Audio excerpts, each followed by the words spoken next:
പച്ചക്കള്ളം. എന്താടേ, എന്താ പ്രശ്നം? ഇന്നലെ രാത്രി എന്താ കാണിച്ചെന്നറിയോ? ഓഹോ, അപ്പോൾ അങ്ങനെ ഒരു സംഭവം ഉണ്ടായിരുന്നല്ലേ? ഈ വീട്ടിൽ അലമുണ്ടാക്കണം ഞാൻ പറഞ്ഞിട്ടില്ലേ? ഇന്നലെ രാത്രി എന്താ കാണിച്ചെന്നറിയോ? എന്താ ഞാൻ കേൾക്കുന്നത്?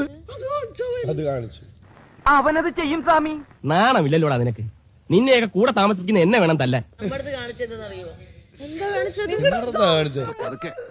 നാണം കെടട്ടെ, നാട്ടുകാരുടെ മുമ്പിൽ നാണം കെടട്ടെ, വൃത്തികെട്ടവൻ. അങ്ങനെയല്ല, ഈ പിള്ളേർ എന്ത് ഞാൻ പറയാം. എന്ത് അത്? അനുമോളും ശൈത്യം കൂടിയിട്ട് ആ ബ്ലാങ്കറ്റിൽ പൊതച്ച് മൂടി കിടക്കുകയായിരുന്നു.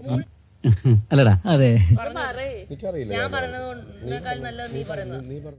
എന്തോ കണ്ട് പേടിച്ചതാ.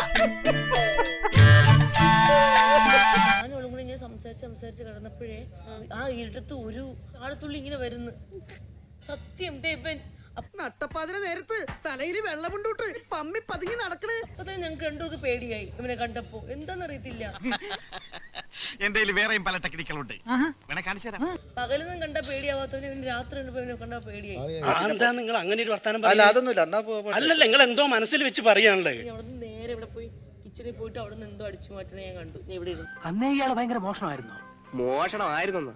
സ്വന്തം വീട്ടുകാരെ പോലും പറ്റിക്കുന്ന ഒരുത്തനെ ഞാൻ ആദ്യമായിട്ട് കാണാം. അതൊക്കെ ഒരു നേക്കടേ. ആപ്പിളൊന്നും അല്ല, തക്കാളി. പറഞ്ഞ കേക്കണ്ടേ അസത്ത്? അത്രേ ഉള്ളൂ. ഒരു ഉറക്കം കഴിഞ്ഞാ പിന്നെയും വിശക്കും. അപ്പോ അടുക്കള കയറി അങ്ങോട്ട് തട്ടും.